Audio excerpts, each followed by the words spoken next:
और वो कौन था वो टीवी पे, तो वो पत्रकार, उसको हम पत्रकार नहीं बोलेंगे, उसको तो हम भौंकने वाला कुत्ता ही बोलेंगे, क्योंकि वो भौंक ही रहा था। पत्रकार इस ढंग से अरे ये क्या है? अरे भैया आप पत्रकार हो, पत्रकार जैसे बातचीत करो, भौंको मत। और भौंकने वालों को भी लोगों ने सर पे बिठाला।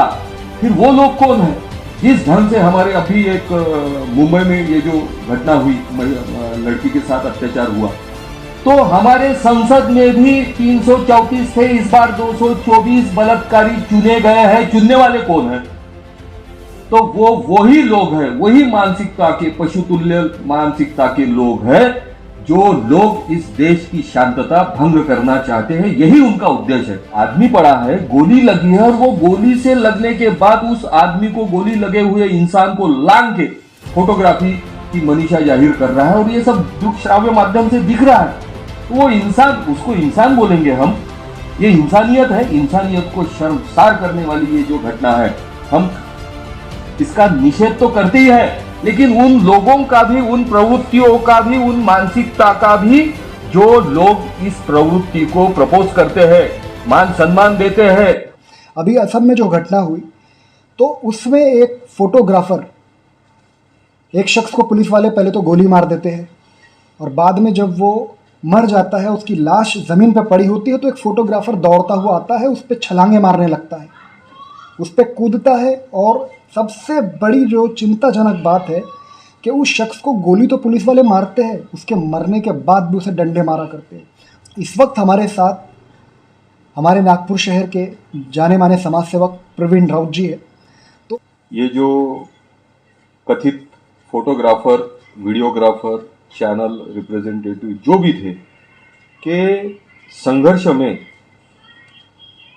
नागरिक के ऊपर अन्य अत्याचार हो रहा है, ओवर लीचिंग हो रही है, ओवर लीचिंग, मॉब लीचिंग, उसके बाद में यानी लीगल लीचिंग जिसको हम बोलेंगे। क्योंकि अगर समझो पुलिस वाले अगर ये करते हैं, वो आसाम के रहो या गुजरात के रहो या दिल्ली के रहो या फिर और देश के किसी भी राज्य के रहो, ये देश में ही हो रहा है इस ढंग का प्रकार।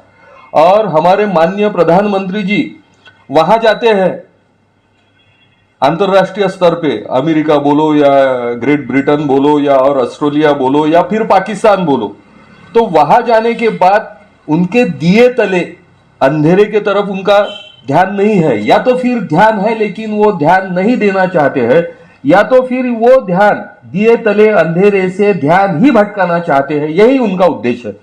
क्योंकि उनके जो स्टेटमेंट और उनकी जो क्रिया जो हो रही है, वो क्रिया के माध्यम से ही प्रतिक्रिया, आंदोलन प्रति आंदोलन, तो ये जो होता है देश में, तो ये जो दिख रहा है हमें अभी, वो चैनल पे हम जो देख रहे थे, तो वो कौन थे? एक वो 100 ग्राम 50 ग्राम नारकोटिक्स वाला विषय था, और वो कौन था वो टीवी पे, तो वो पत्रकार, उसको हम पत्रकार नहीं बोलेंगे, उसको तो हम भौंकने वाला कुत्ता ही बोलेंगे, क्योंकि वो भौंक ही रहा था। पत्रकार इस ढंग से अरे ये क्या है? अरे भैया आप पत्रकार हो, पत्रकार जैसे बातचीत करो, भौंको मत। और भौंकने वालों को भी लोगों ने सर पे बिठाला। फिर वो लोग कौन है? जिस ढंग से हमारे अभी एक मुंबई में ये जो घटना हुई, लड़की के साथ अत्याचार हुआ, तो हमारे संसद में भी 334 थे, इस बार 224 बलात्कारी चुने गए हैं। चुनने वाले कौन है? तो वो वही लोग हैं, वही मानसिकता के, पशुतुल्य मानसिकता के लोग हैं, जो लोग इस देश की शांतता भंग करना चाहते हैं। यही उनका उद्देश्य है। जिस ढंग से उस पत्रकार ने, आदमी पड़ा है, गोली लगी है, और वो गोली से लगने के बाद उस आदमी को, गोली लगे हुए इंसान को लांग के फोटोग्राफी की मनीषा जाहिर कर रहा है, और ये सब दृश्य श्राव्य माध्यम से दिख रहा है। तो वो इंसान, उसको इंसान बोलेंगे हम?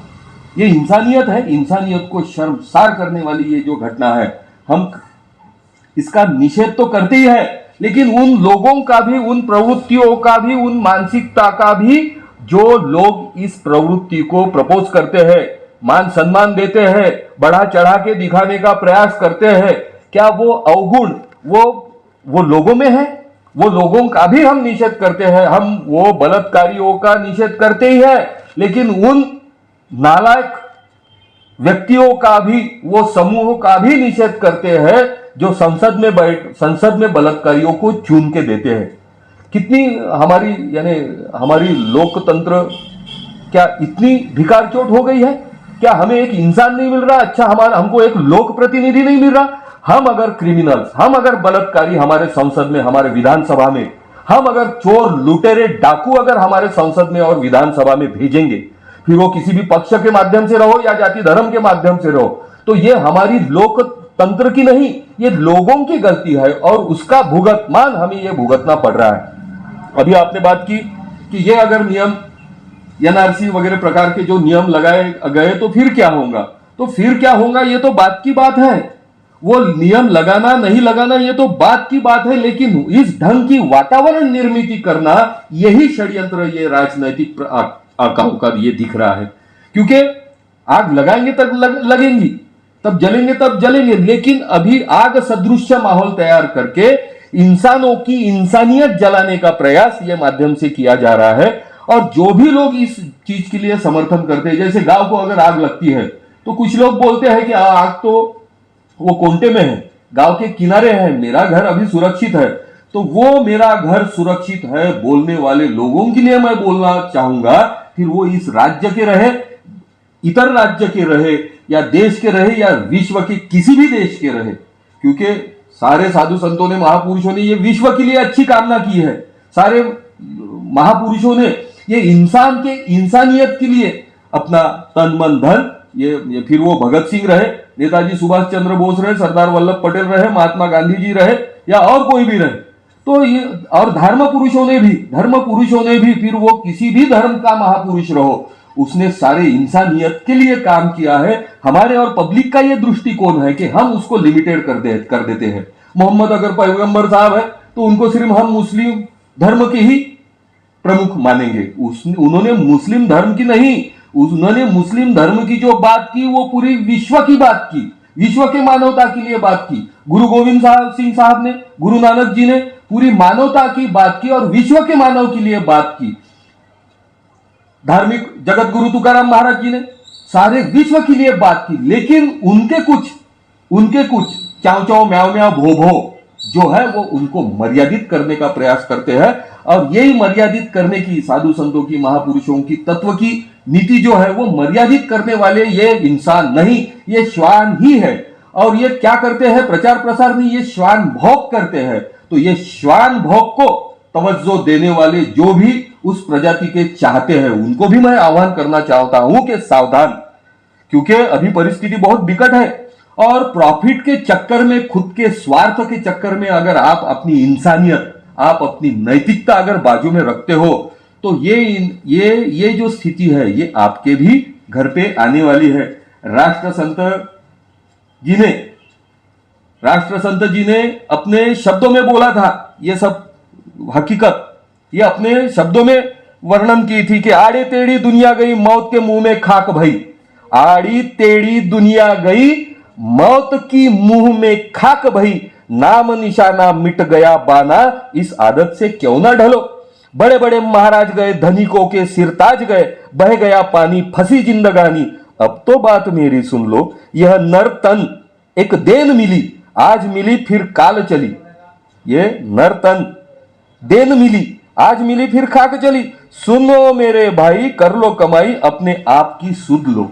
इंसानों जैसे पहले रहने का तो काम करो। इंसान हो, इंसान, खुद को इंसान तो मानो। ये जो जानवरों जैसी हरकत दिख रही है, फिर वो टीवी चैनल का वो पत्रकार रहो, मैं नाम नहीं लेना चाहूंगा, क्योंकि उससे तो हमारे बस्ती के कुत्ते अच्छे हैं, वो भी इंसानियत जानते हैं, है ना। लेकिन वो चैनल पे जो यानी वो जो पत्रकार था, उसका वो जो ढंग था, वो कोई ढंग है? अभी भी चैनल पे कुछ पत्रकार, महिला भी उसमें शामिल है। तो वो जो मानसिकता है, वो मानसिकता का, वो महिला का नहीं, वो कुत्ते जैसी श्वान मानसिकता का हम निषेध करते हैं। ये अभी जो ये आसाम में जो घटना हुई, आसाम के घटना के लिए आजू बाजू वाले नागरिक भी उतने ही दोषी है। आपके सामने अगर महिला पे अत्याचार होता है और आप देख रहे हो, आप किसी भी जाति के, किसी भी धर्म के रहो, और आप चुपचाप अन्य अत्याचार सहन कर रहे हो, तो आप उससे भी ज्यादा अन्याय करने वाले से भी ज्यादा दोषी हो। आप अगर उस समय में ये सोचते हो कि ये क्या कहेंगे, वो क्या होगा, मेरा क्या होगा, लोग क्या कहेंगे, अगर अरे वो जगह पे अगर आपकी बेटी, आपका बेटा, आपका लड़का, आपकी माँ, आपका बाप अगर वो जगह रहता है और अन्याय अत्याचार करते वक्त आप अगर देख रहे होते हो या और कोई अगर व्यक्ति देख रहे होते हो, तो फिर आपकी क्या मानसिकता है, आपकी क्या वैल्यू है, क्या आप इंसान बोलने के लायक हो? तो यही इंसानियत की बात है। तो सब मिलकर दिन गुजरो, किसी का बुरा कबू ना करो, टुकड़ा दासा यही अभिलाषा आज ही निश्चय कर लो, अन्यथा समय परिस्थिति बहुत खराब है। तो मैं काशिफ जी यही बोलना चाहूंगा कि वो मीडिया का जो पत्रकार है वो भी उसी चीज के लिए दोषी है।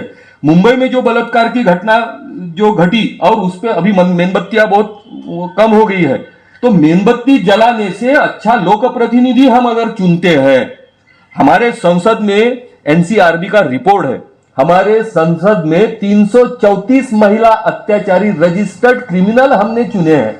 हमने यानी हमें देश के नागरिकों ने ही चुने हैं कि कुछ वो आसमान से आके संसद में नहीं टपके। तो फिर ऐसे अगर बलात्कारी महिला अत्याचारी हम अगर चुनते हैं, क्यों? तो हमको पैसा देते हैं, वो हमको मटन बिरयानी खिलाते हैं। हमारे माननीय प्रधानमंत्री भी एक बार बिरयानी के चक्कर में कहां कहां जाके आ गए। तो वो उनका वैयक्तिक विषय है, हम उसके ऊपर नहीं बोलना चाहेंगे। लेकिन आप जो चुन रहे हो, आप अगर बलात्कारी चुनेंगे, आप जो बोएंगे वही पाएंगे। बीज बोए बबुल का तो आम कहां से होए? फिर रोने में क्या सोए, फिर रोने धोने में क्या मतलब है?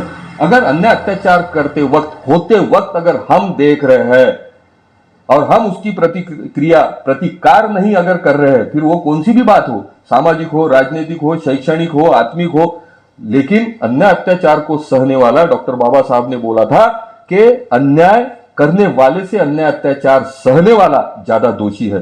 तो वही घटना के प्रतिशत है। असम का जो ये केस हुआ, इसमें ये जो उस लाश पे कूद रहा है, उसको लात मार रहा है, ये एक प्राइवेट फोटोग्राफर है जिसको पुलिस वाले जब भी कहीं कार्रवाई के लिए जाते तो उसे साथ लेके जाते थे। इस घटना में साफ वीडियो में दिखाई दे रहा है कि जैसे ही पुलिस वाले उस गरीब को गोली मारते हैं, उसकी मौत हो जाती है। उसके बाद में पुलिस वाले उसे चारों तरफ से 8-10 पुलिस वाले उसे डंडे मारते हैं और ये पूरे जोश में आ जाता है ये फोटोग्राफर और उस पर छलांग मारने लगता है, उसको लात मारता है, उस मरे हुए शख्स को भी। तो ऐसे शख्स की वजह से देश का माहौल तो ख़राब हो ही रहा है। साथ साथ अभी एंडिंग में एक इम्पॉर्टेंट बात आपसे ही मैं जानना चाहूँगा। शुभम कुमार नाम का एक स्टूडेंट जिसका सिलेक्शन अभी हमारे यूपीएससी में फर्स्ट रैंक उसने हासिल किया है, फेसबुक पे कल एक पोस्ट वायरल हुई कि शुभम कुमार जो कि यूपीएससी में फर्स्ट रैंक इसने हासिल किया, उसका ट्विटर अकाउंट चेक कीजिए और 8 या 9 सितंबर की एक पोस्ट चेक कीजिए। तो मैं सोचा इसे शेयर करने के पहले एक बार उसका वेरिफिकेशन कर लिया जाए। तो ट्विटर अकाउंट मैंने ओपन किया, शुभम कुमार मैंने टाइप करके उसे सर्च किया, तो शुभम कुमार के अकाउंट में 8 या 9 सितंबर की वो एक पोस्ट है जिसमें एक तरफ में हिंदू धर्म का एक मंदिर है जिसमें वो लिख रहा है कि यह है सनातनी, और दूसरी तरफ में 9/11 का हमला और नीचे में मुस्लिम और 2-3 वर्ड ऐसे नफरती भरे हुए लिखे हुए हैं। और जब इनका पूरा ट्विटर अकाउंट आप देखोगे शुभम कुमार का, तो सिर्फ और सिर्फ धर्म और उसके अलावा कोई पोस्ट नहीं है। तो ऐसा स्टूडेंट जिसके दिमाग में पहले से ही जहर भर दिया गया हो या इसने जहर खुद भर लिया हो, फिर ऐसा स्टूडेंट एक आईएएस बन जाता है, आईपीएस बन जाता है, तो हमारे शहर का, हमारे देश का माहौल कैसा रहेगा फिर? बहुत ही चिंताजनक और बहुत ही गंभीर बात है काशिफ जी। अगर कोई आम यानी गाय चराने वाला, बकरी चराने वाला ठीक है, ये करता है, तो अगर किसी असामाजिक तत्व से ये होता है तो ठीक है, यानी उसको हम मान्यता दे नहीं रही है, ठीक है, इसका मतलब ये नहीं कि वो कर रहा है तो अच्छा कर रहा है, बिल्कुल नहीं। वो उसके स्तर के अनुसार अंगुलीमाल के तरह, वाल्या के तरह काम कर रहा है, तो वो उसकी प्रवृत्ति होगी। लेकिन अंगुलीमाल को भगवान बुद्ध ने उसकी लाइन ऑफ एक्शन चेंज कर डाली, वाल्या को वाल्मीकि जी ने उसकी परिवर्तन की दिशा दे दी। लेकिन अगर एक आईएएस व्यक्ति अगर ऐसी अगर हरकत करता है और जाति निहाय, धर्म निहाय अगर वो द्वेष प्रेरित करता है, तो वो आईएएस ऑफिसर नहीं है, वो तो बैल है, यानी एजुकेटेड बैल। हमारे देश में अभी एजुकेटेड बैलों की संख्या काफी मात्रा में बढ़ रही है, तो वो उसी ढंग का एक बैल हो गया जिसको छोड़ने से वो बराबर वो पोस्ट पे जाएगा, वो पोस्ट पे कोई तो भी उसको ढोस मारेगा। वो बैल है ना, वो इंसान नहीं रहा। अगर समझो कोई धार्मिक विद्वेष प्रचारित प्रसारित करने का काम करता है तो वो खुद का भी नहीं है, वो इंसान बोलने के लायक ही नहीं है। फिर वो आईएएस नहीं, आईसीएस होए और अगर कोई इंटरनेशनल पोजीशन रहती है उस पे अगर वो जाता है, वो भी परीक्षा अगर वो पारित कर लेता है, पास कर लेता है, लेकिन वो इंसान अगर नहीं है तो फिर वो बैल वो किसी भी काम का नहीं है।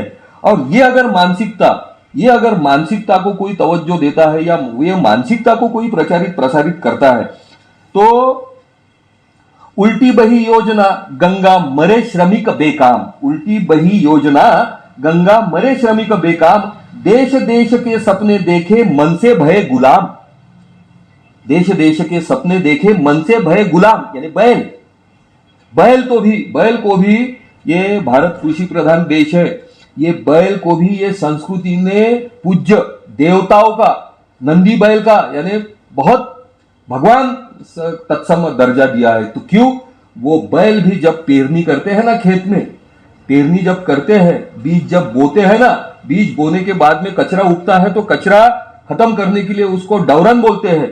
वो कचरा निकालने के लिए छोटा वखर रहता है, वो चलता है, उसको डवरा बोलते हैं। तो वो डवरा जब चलता है तो बैल जब दोनों पूरी खेत में वो अनाज की लाइन रहती है, गेहूं बाजरी मक्का, उसकी जो लाइन रहती है तो वो लाइन से बैल चलता है, लेकिन उसके कदम के नीचे एक भी पौधा नहीं आने देता, वो बैल है।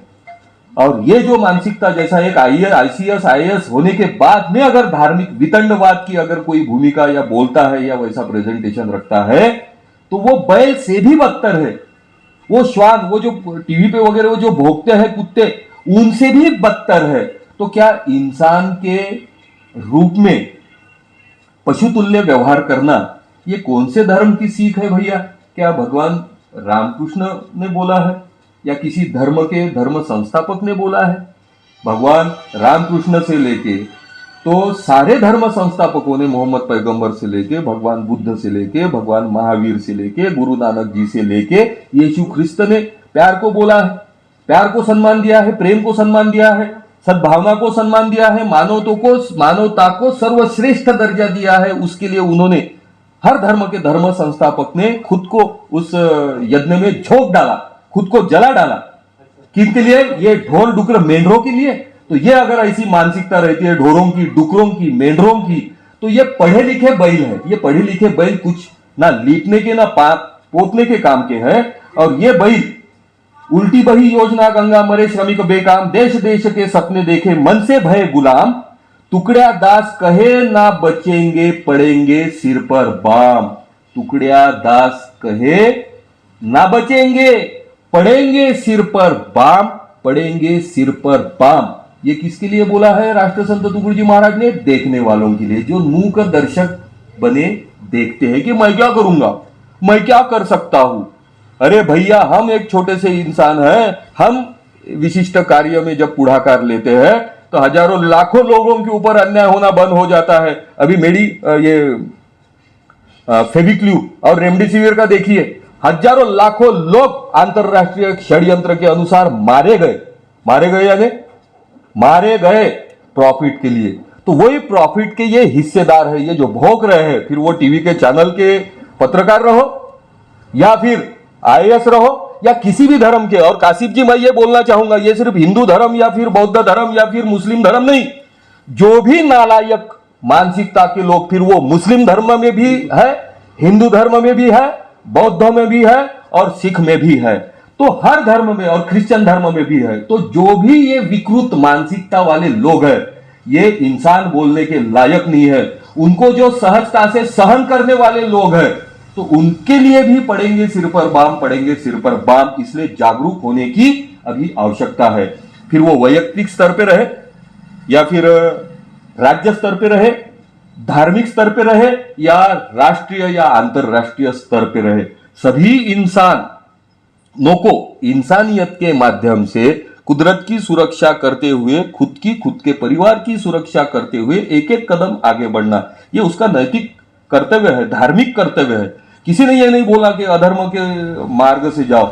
आज हर गैर कानूनी चीज, सट्टा, जुगार, व्यसनाधीनता, मर्डर, क्राइम, हर धर्म में आपको दिखेगा। इसका मतलब क्या कि वो धर्म के प्रमुखों ने वो बताया है। इसका मतलब क्या, हर धर्म में ये चीज है। अगर कोई बोलता है कि मेरा धर्म अच्छा, तो यहां तक ठीक है, लेकिन सिर्फ मेरा ही धर्म अच्छा अगर बोलता है तो वो धर्म के खिलाफ बात कर रहा है। अहम, मैं, जब मैं बड़ा हुआ तो राम और रावण में क्या फर्क था? मैं का फर्क था। मैं, तो ये नष्ट करने वाले रास्ते की तरफ जाता है। वो फिर वैयक्तिक रहे, कौटुंबिक रहे या फिर राष्ट्रीय अंतरराष्ट्रीय रहे। ये जो पशुतुल्य मानसिकता है, ये प्लान की जा रही है लोगों को संघर्ष में भिड़ा देने का। लोगों को संघर्ष में भिड़ा देने के बाद अपना व्यावसायिक प्रॉफिट देखने का। फिर वो प्रॉफिट राजनीतिक रहे या फिर व्यावसायिक यानी उद्योगपतियों के माध्यम से रहे। लोग जब तक भोकेंगे नहीं, लोग जब तक किलोंडी करेंगे नहीं, लोग आपस में लड़ेंगे नहीं, तो तीसरा लड्डू कैसे खाएगा? दोनों का वो बोलते ना, झगड़ा और तीसरे का लाभ। तो वो तीसरा कौन है ये आप देखिए। और ये तीसरा जो है वो अपने स्वार्थ के लिए, वो देश की, मानवता की ऐसी तैसी कर रहा है। और ये जो आपने उदाहरण बताया है, वो जो तीसरा है, वो तीसरा ही व्यक्ति, तीसरा ही घटक, ये तीसरे ही घटक का ये प्रचार और प्रसार का ये उपज है। जैसा वो बलात्कार की घटना रहे या फिर ये यानी आदमी, इंसान मर चुका है और उसके ऊपर लांग के ये पत्रकार, कथित पत्रकार जिसकी पुलिस से मिली जुली आव भगत है, वो व्यक्ति, एक व्यक्ति गोलीबारी में मरने के बाद उसके ऊपर से कूद के छलांग लगा के अपनी कौन सी रिकॉर्डिंग कर रहा है? आदमी इधर मर रहा है, वो उसके जगह अगर उसका भाई रहता, तो उसकी औरत रहती, उसकी बच्ची और उसका बच्चा रहता, तो यही करता ये पत्रकार। फिर यही सोच उसकी इतर नागरिकों के बारे में क्यों नहीं है? और ये अगर सोच वो भूल गया है तो वो इंसान नहीं रहा, वो पशु ही हो गया। वो बैल नहीं, वो आईएएस, वो धार्मिक तेड़ निर्माण कर रहा है। इसका मतलब वो स्थित प्रज्ञ नहीं है। भगवान श्री कृष्ण ने बोला है कि स्थित प्रज्ञ, भगवान बुद्ध ने बोला है कि सम्यक ज्ञान, सम्यक दृष्टि, सम्यक आचार, सम्यक विचार। सम्यक विचार यानी वारा धुन भी आए, बहुत खुशी भी हो जाए तो आप खुशी में अंधे मत बनो, या फिर बहुत दुख भी आ जाए तो दुख में आप बिल्कुल यानी बह के मत जाओ, स्थिर रहो, गंभीर रहो। You are human being, you are most powerful इंसान, you are most powerful being on this earth. तो मानवता अगर हम भूलते हैं तो ये मानवता भूलना बहुत बड़ी भूल हो सकती है। सिर्फ वो व्यक्ति के लिए नहीं, वो समाज के लिए नहीं, वो जाति धर्म के लिए नहीं, देश के लिए और विश्व के लिए भी। तो ये मानवता को कुचलने वाले ये हमेशा समाज के दुश्मन रहेंगे और इसके तरफ निष्क्रियता से देखने वाले वो उससे ज्यादा दोषी है। हमने सिर्फ रेमडेसिविर का और फेविक्लू का विरोध किया, विरोध करते बराबर बहुत सारे लोग मर गए। विरोध करते बराबर हमने जाहिर किया, केंद्रीय मंत्री को राजीनामा देना पड़ा। हमने आह्वान किया कि कौन सी भी ट्रीटमेंट करने के ऊपर पहले जानवरों के ऊपर, पशुओं के ऊपर प्रैक्टिकल किया जाता है, बाद में इंसानों के ऊपर। वो कुछ भी नहीं किया गया रेमडेसिविर के बारे में।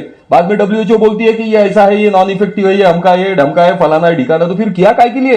हजारों लाखों लोग मरे काय के लिए? लेकिन कोई चिल्लाया नहीं, चिल्लाया हम चिल्लाए। हमने सत्य लोगों के सामने रखने का प्रयास किया।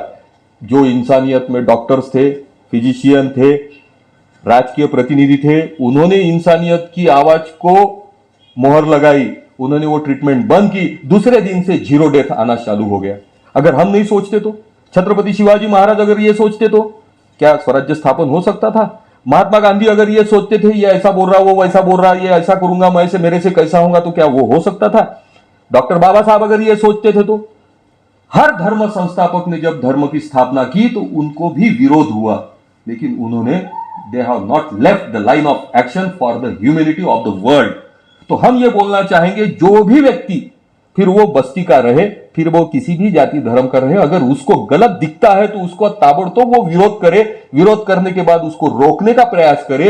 अगर वो खुद नहीं रोक सकता है तो इतर नागरिकों की मदद, इतर घटकों की मदद लेके वो अमानवीय जो कृत्य है वो कृत्य रोकने का काम करे, तो ही वो इंसान है। पहले तो बनाने वाले ने पहले इंसान बनाया, बाद में हिंदू या मुसलमान बनाया। तो पहले इंसान बनो, बाद में फिर धर्म की बातें होती रहेंगी। लेकिन ये बहुत मानवता को शर्मसार करने वाली घटना है, तीनों भी घटना काशिफ जी। यानी कोई मर रहा है और ये अपनी फोटोग्राफी कर रहा है, आप भी देखिए। और ये आप देखिए ना, ये जो पिक्चर आपने बताया है, ये जो घटना घटी है, क्या आपने देखा नहीं? आपने कुछ जगह अनुभव किया है कि बहुत सारे जगह एक्सीडेंट हो जाते हैं और लोग वो मरने वाले को बचाने का प्रयास छोड़ के उसके फोटोग्राफी करते रहते हैं। सेम पिक्चर, ये जो सेम पिक्चर है, सिर्फ उसने अपनी मर्यादा लांघ ली है, लेकिन लोग भी क्या करते हैं? तो जैसा देश वैसा देश, जैसा प्रजा वैसा राजा। लोग राजा को गलत मानते हैं, मैं उसका विरोध करता हूं। जैसी प्रजा वैसी राजा, वैसा राजा, क्योंकि प्रजा के ही लोकतंत्र प्रक्रिया के माध्यम से, प्रजा के ही लोकतंत्र कोख से राजा पैदा होता है, यानी लोक प्रतिनिधियों का प्रमुख पैदा होता है। और वो अगर कोख सड़ गई है फिर विचारों से या तत्व से, तो फिर पैदा होने वाली जो पैदाइश रहेंगी राजा की, तो वो कैसा होगा? इसीलिए लोगों ने ही सोचना चाहिए कि हम वोट देते वक्त एक नहीं, दो नहीं, 1000 बार सोचना चाहिए कि हमने क्या हमारा 500 में वोट बेच देना चाहिए। अभी गड्ढों की देख रहे हैं आप, है ना, बिजली के माध्यम से लूटमार है। तो अभी बिजली, पानी, आरोग्य, शिक्षा और किसान, ये देश का बेस है। ये देश किसी पक्षपाती जाति धर्म का नहीं, ये किसानों का देश है और किसान पूरे विश्व की धरोहर है। तो ये 5 मुद्दे छोड़ के जो भी मुद्दे पे अगर कोई बात करता है तो that is against the law, against the nation, against the humanity.